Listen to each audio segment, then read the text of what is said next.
Good morning, students. Welcome back to our class, and that is international business. And today we are going to complete our syllabus.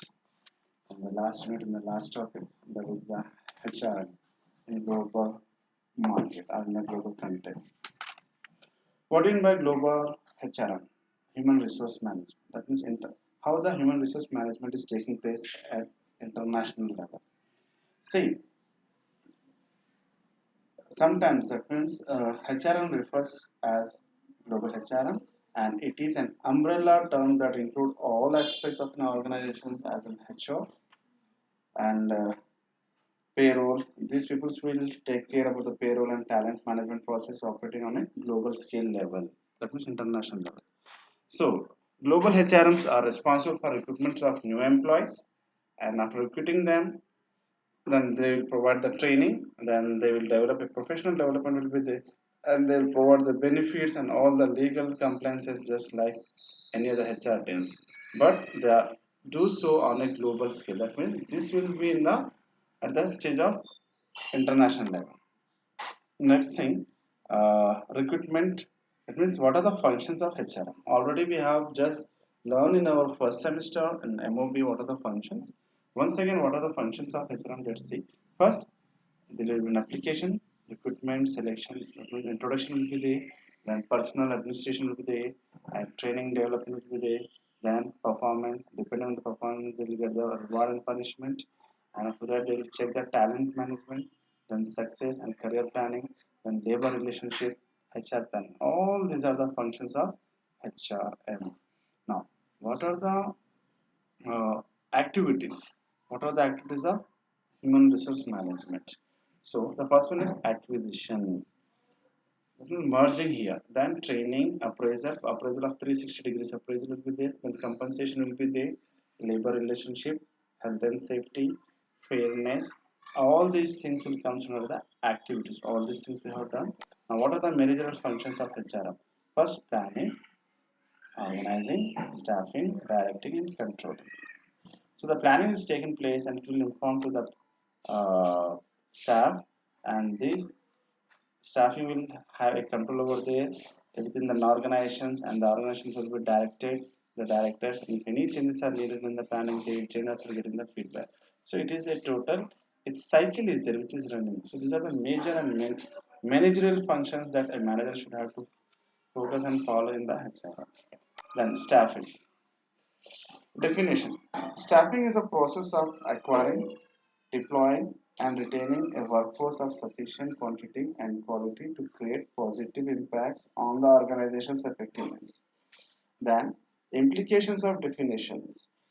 Next, acquire, deploy, retain. Staffing as a process or system, quantity and quality issues, organization's effectiveness. All these are the things which comes in the staffing. Then, what is a global recruitment?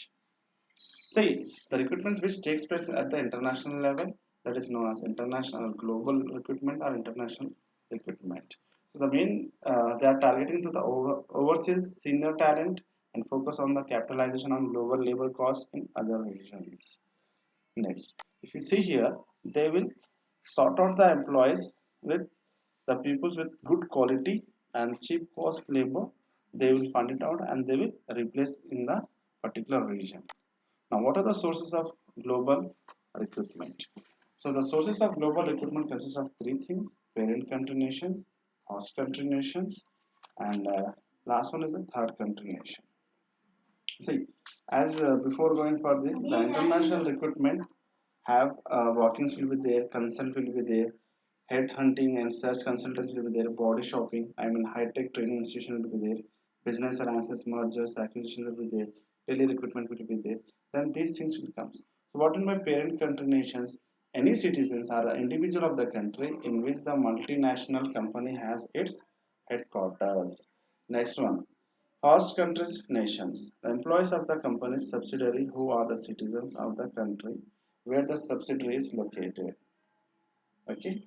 So the third country nation. Mr. Akhil, an Indian citizen, is working for American subsidiary in France. That means an Indian who is already he got an host who become for the America Again, on behalf of America, he got a subsidiary to work in France. So Mr. Akhil for the American subsidiary in France is called third country nation. This is the difference between the uh, nations. That means, and these are the sources of global recruitment. Now, internal sources. This means how the selections or the recruitments takes place.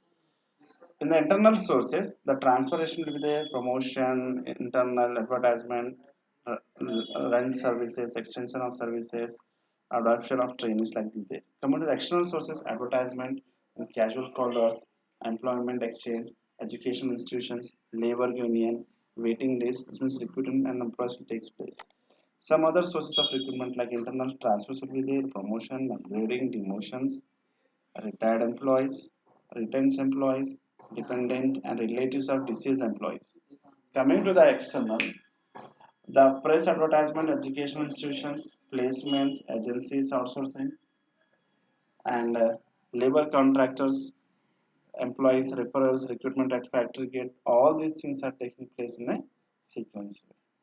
Now, selection. The selection is a process of choosing the most suitable candidate for the vacant position in the organizations.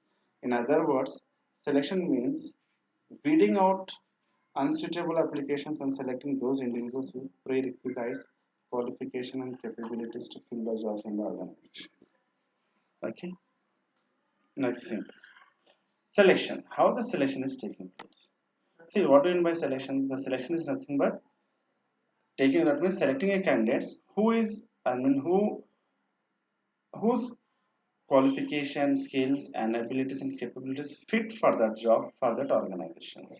There is a procedure. What is that procedure? First, there will be an application or inviting applications will be there via advertisement or mail or XYZ. Then they are receiving applications will send his resume. The scrutinizing of the applications of the resume or CV will takes place. Then there will be a written test, then psychological test. Okay. Again, the psychological test will have an aptitude test, achievement test, situational test, interest test, personality test. Then interview will be there, personal interview will be there, reference checks will be there, medical test will be there, and the final decision and employment will be there. So this is the international level selection procedure is there. These are the steps where every organization is focusing. Now coming to the approaches of selection. There are three approaches in the selection. First one, ethnocentric approaches, and polycentric approaches, and geocentric approaches. Already we have discussed that. Now coming to the ethnocentric approaches, what is happening? See, under this approach, parent country nations are selected for all the key management jobs. This approach was widely followed by Procter and Gamble's, Philips, Toyota. So non-availability of the qualified person will be there, and to maintain a unified corporate culture we need, and these are the to transfer the care competence of the company. It will take place. Now coming to the polycentric approach, where you can see here, it consists of uh, position. That means the position including the senior management positions of the subsidiaries are filled by the host country nations. So the reasons for adopting this approach is host country nations are familiar with the culture, level of job satisfaction to the employees of the subsidiaries can be enhanced, it is less expensive at the salary level, it reduces overall cost of staff of subsidiaries. Geocentric means under this approach, the most appropriate candidates are selected for jobs from any part of the globe, and globe firms follow the approach because to have the most appropriate human resource, that means capability, ability person, and to develop the people with multicultural, to build multi-skilling as a core competence and transfer it to the other subsidies, and to develop the local responsive of the host country. These are the things. Now, international industrial relationship. The international industrial labor, that means the employees and employees union, employer, employers associations, government, all these things will be taking place one by one. So the international industrial relationships deals with the complex relationships among the employers employing foreign national, employees of different nationalities, home and host country, government and trade unions of the organizations operating in various countries and their national and international federations.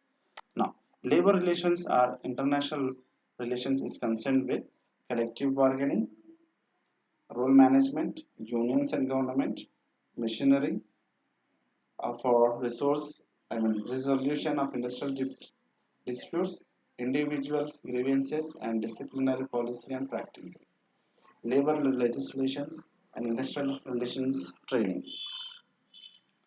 Now, who is expatriate? Expatriate is a person who leaves his country from his motherland, own country, to work and live in a foreign country to meet his expenditures and for daily needs. That person is known as expatriate. So, what are the stages will be there? The stages of the expatriate is first honeymoon, where the expatriate and his family members are fascinated by the culture of the host country, the accommodation, the transportation facilities, education facilities to the children, etc. during the early stage of arrival. This stage lasts up to 2 to 3 months. Then there will be sudden culture shock will be their stage. In this, the company takes care of the new arrivals and completely neglects the previous arrived employee and his family after 3 months. During this stage, the employee has to take care of himself and his family members. Then it curve of the cross culture adjustment. So he should have to adjust. So gradually adjustment will start in the organizations and it is the person. Now adjustment stage. So the expatriates slowly learn values, norms, behavior of the people, their culture. He slowly adjusts himself to the culture of the foreign country. Then there will be a competency. He will be adjustable with the competence and he will set with his family. Now, mastery stage. The expatriate, after adjusting himself with the culture of the foreign country, can concentrate on working efficiently. He learn and adapt to the new culture or environment completely and becomes like a citizen. So this is like a U-turn. And one more thing is that if you see here, these are the stages of culture shock, like honeymoon and anxiety, adjustment and acceptance. Months in the new country and emotional stages, how it will be. So these are the things it will come to is like what is the main role of the expatriate as an agent or direct control. He is working as a network builder, as a boundary spanner. That means he is working for home country to host country as a language move, everything. So all these things are coming. So he should have to adjust with all these things. So these are the terms and conditions of the international level selection, staffing, recruitment for the expatriates and for the international business. So I hope students understand the concept and please mention your roll numbers in the comment box. And if you have any concern with the subject, please WhatsApp me on my personal window so that I can fulfill your requirements. Fulfill your queries. Next thing, by this, Alhamdulillah, we have completed all our syllabus. If you have any type of concerns with the subject, please call me so that we can clarify the doubts or any point of view questions. Thank you. Have a nice day.